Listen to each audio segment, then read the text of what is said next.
कि अभी हम सुन रहे हैं मेरे भाई, वो भाई सुनो, रुक जाओ थोड़ी देर, आई लव यू।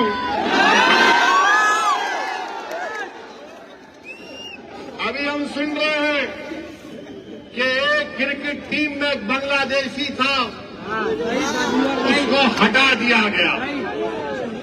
बराबर ये बांग्लादेश में हिंदुओं पर जुल्म हो रहा, मैंने भी उसकी मजम्मत की, मगर अगर बांग्लादेश में किसी की मॉब लिंचिंग होती है तो आपको गुस्सा आता है, मगर महाराष्ट्र के जलगांव में जिस बच्चे को मारा गया था उसके ऊपर आपको गुस्सा क्यों नहीं आता मोदी जी, फडणवीस जी?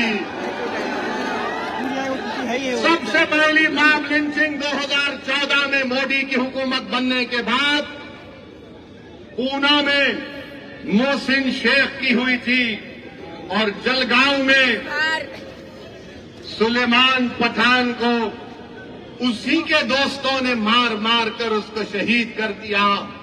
अगर बांग्लादेश में कोई हिंदू मरता है हम कंडेम करते हैं, मारने वालों को जालिम कहते हैं। मारने वाले जिन्होंने जलगांव में सुलेमान पठान को कहा वो भी जालिम है, उनका भी कंडेमनेशन होना चाहिए।